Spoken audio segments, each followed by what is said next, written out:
I'm Heather.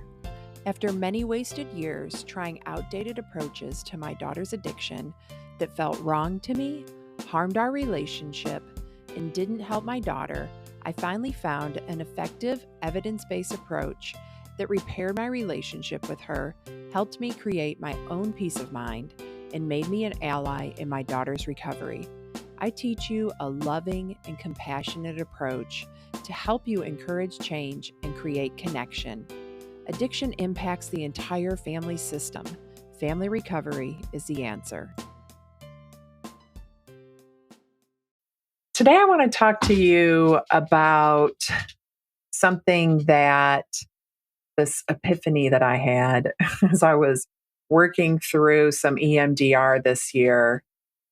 I started getting EMDR therapy to help me process some of the traumas surrounding my daughter, Helena, passing away.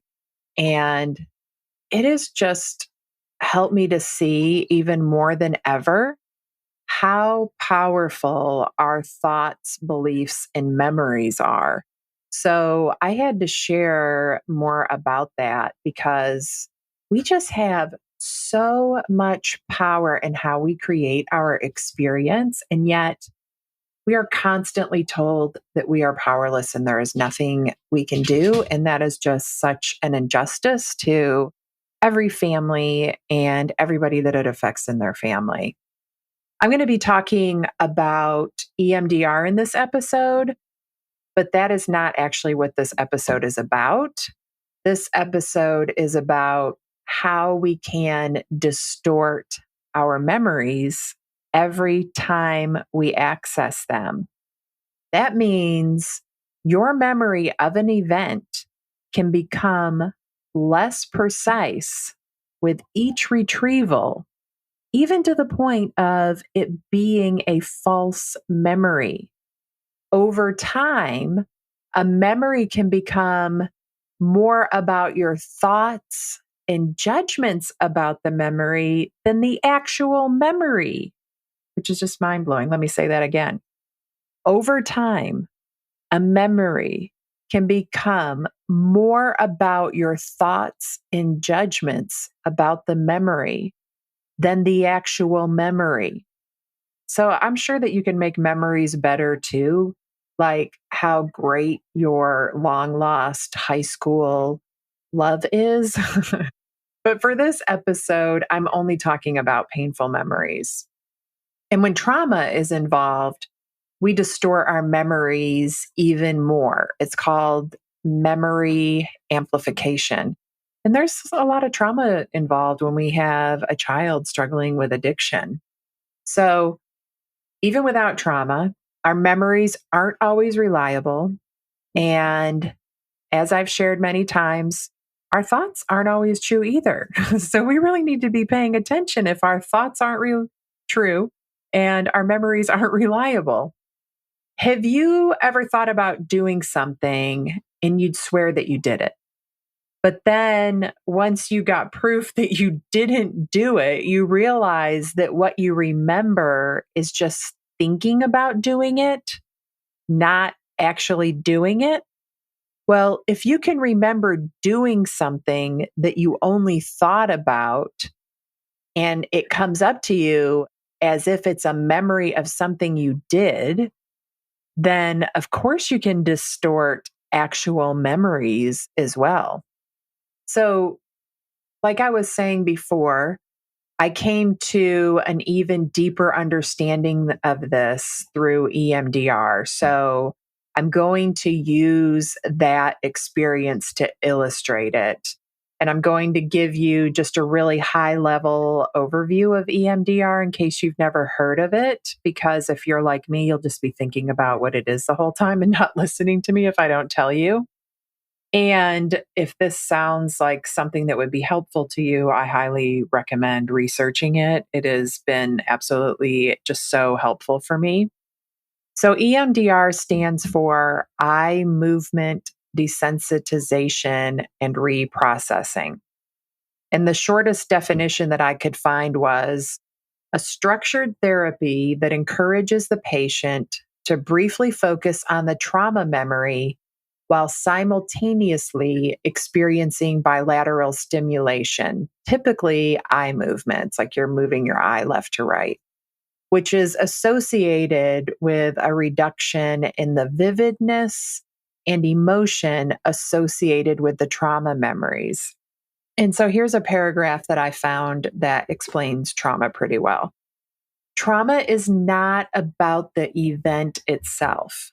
It's about what happens inside of us in response to the event.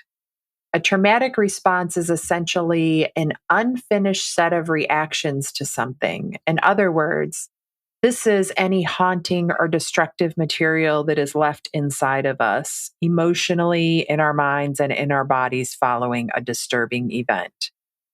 This can be caused by an event that we experience as emotionally distressing, not just life threatening events. So, again, our response to an event is part of what makes it traumatic. And this is something that we really don't have control over. So, none of this is about blaming somebody for their trauma or insinuating they did something to themselves that caused it. It's just what happens in our brain and body. So, outside of a traumatic event, our brains work in a think, feel, act cycle. We have a thought. That thought releases the chemicals that we feel as an emotion in our body, and we take actions based on the emotions that we feel.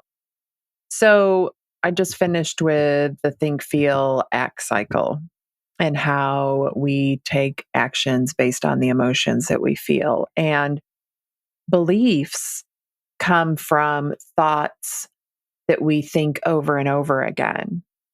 So our thoughts and beliefs can affect our memories because our memories aren't fixed. Every time we recall a memory, we can distort it. That means that we can change our recollection of our past, essentially changing our past, because whatever we think it is true. So if we change our thoughts about it and we change our recollection of it, we have changed our past. And then that affects how we perceive the present moment. And it can change our future because of the state of being that we're creating in this process of these thoughts and feelings that we're putting on these events. Are you with me? I hope your brain is exploding right now, because what I'm telling you is that we are not stuck in our state of being, even with our thoughts about a past event. We have so much power to change the way we look at things. And I am not saying that you just need to put everything in the rainbows and butterflies category. I'm just talking about being really intentional with how you think about things. So here's what happened to me about 10 months after Helena passed away. It's been a little over 2 years now, but at the 10-month point, my grief peaked. Like, a lot of the shock had worn off. So I was feeling the full force feelings of the grief at that point. And in my state of grief and devastation, there were some painful memories that my brain kept bringing up over and over again. And as my poor brain was trying to make sense of the loss that I had experienced, it was just constantly presenting me these ideas about what went wrong. And a lot of those ideas included blame for me. What's interesting about blame is that it creates a sense of safety for your brain, because your brain wants to have a reason for everything, because it's always trying to keep you safe. So it needs to know why things happen. That way it can avoid the painful things again and get more of the things that you enjoyed. So since our brains perceive physical and emotional pain as equally threatening, my brain was trying to protect me. But I wasn't directing my brain at the time. I wasn't as intentional. I didn't have the capacity in my deep grief. So that protection was working against me.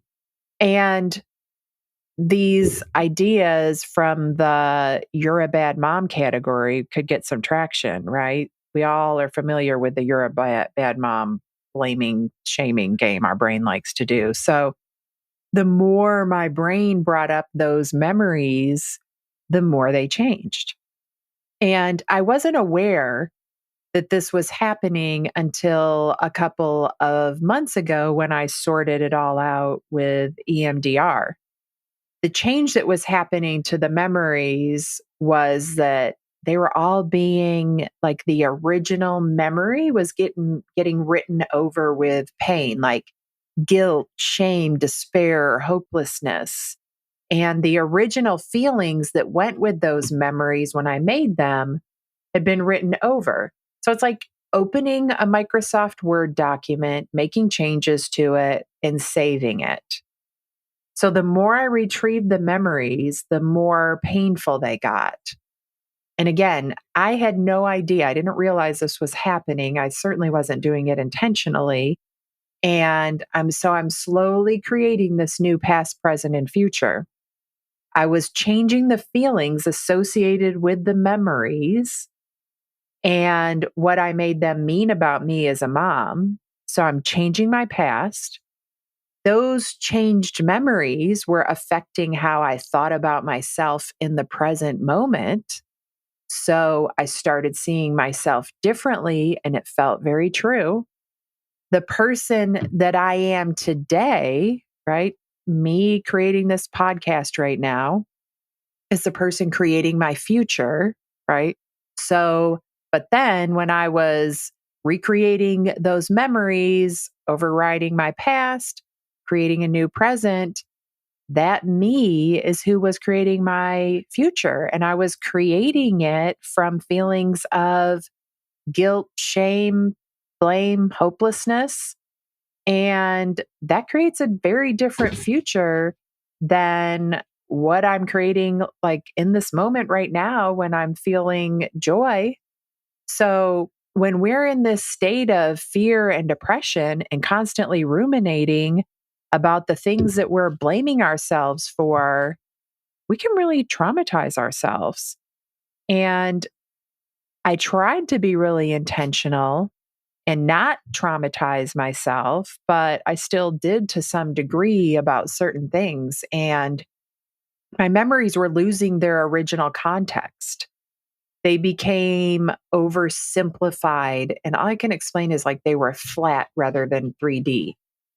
And I'm going to share a story that helps illustrate this. So, this memory is one of my top 3 pain points that I chose to have EMDR done on. And this memory is hard for me to share every detail about, but I'm going to tell you enough that you're going to understand it.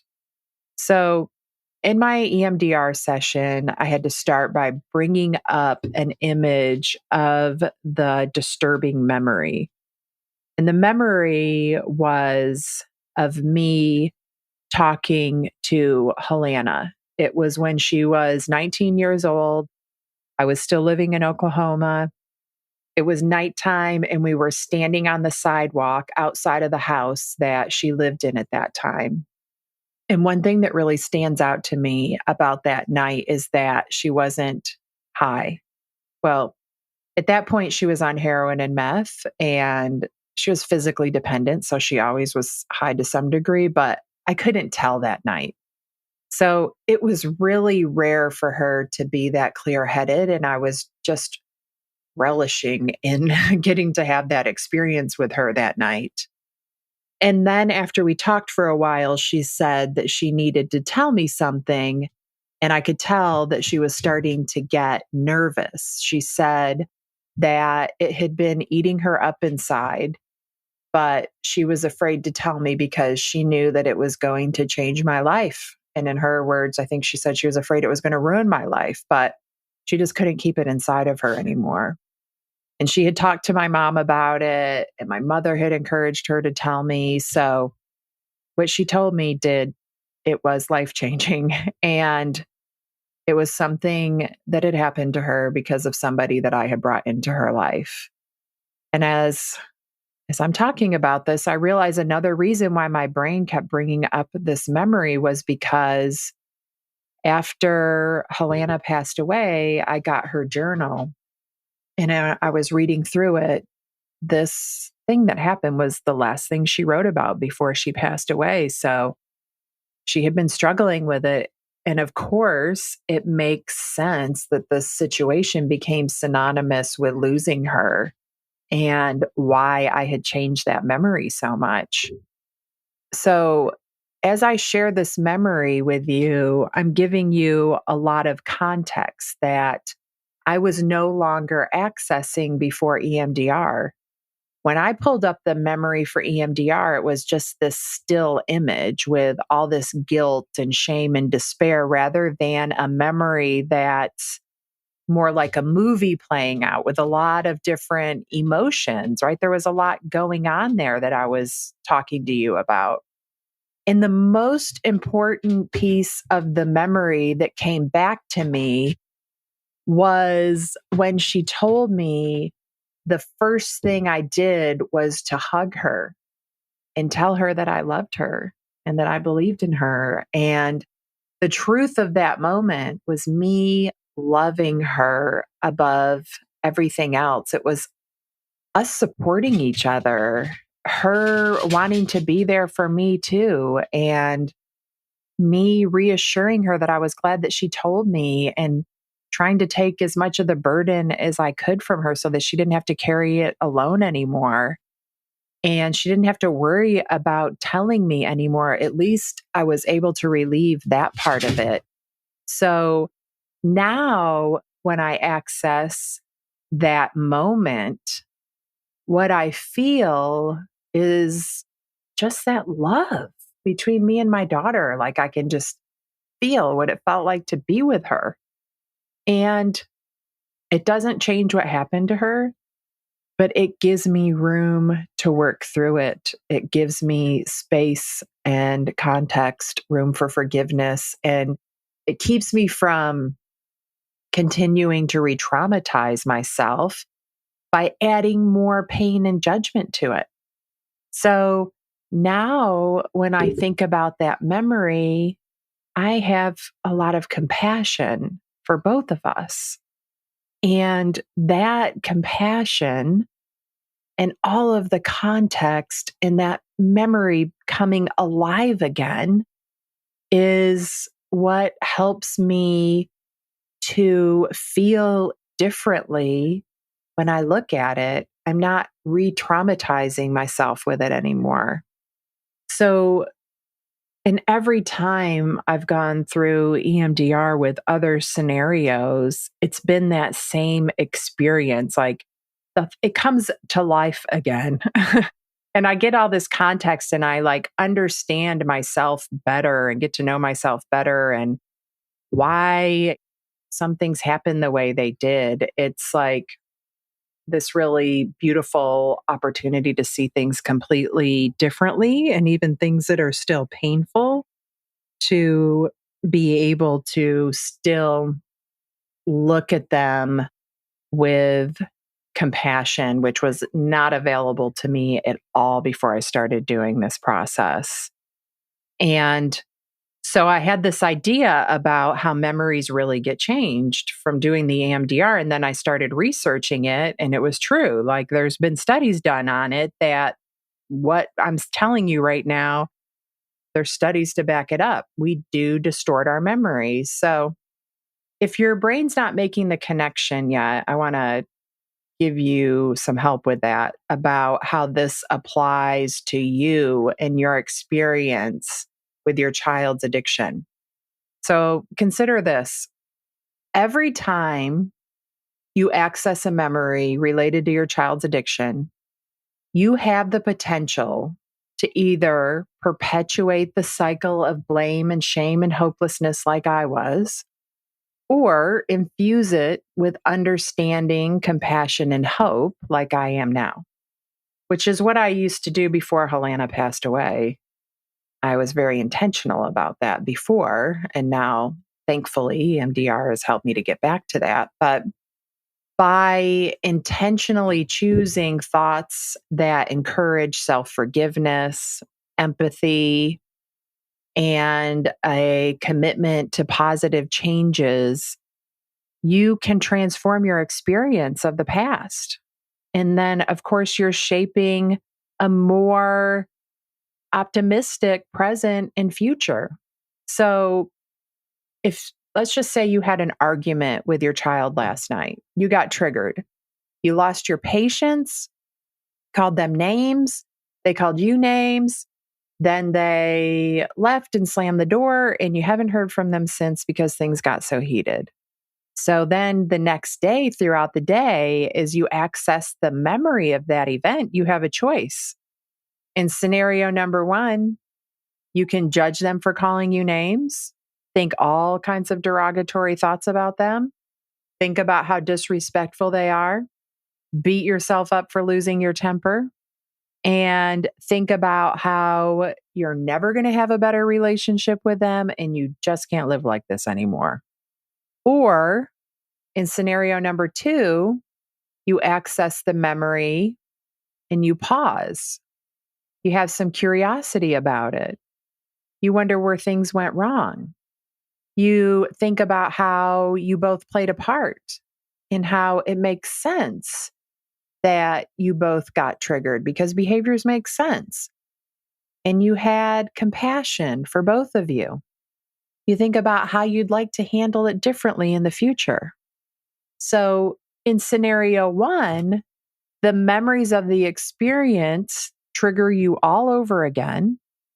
Your body goes into fight or flight again, and you're reliving the experience as if it's happening right now.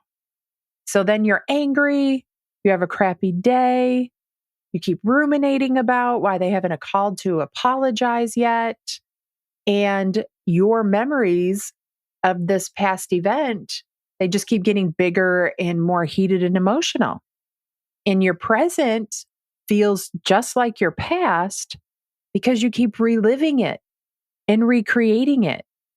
And your immediate and maybe even distant future is being created from this state of being. But then you have the option of scenario number two, your memories of the experience become softer. And you might feel a moment of heightened emotion, right? When you first remember it.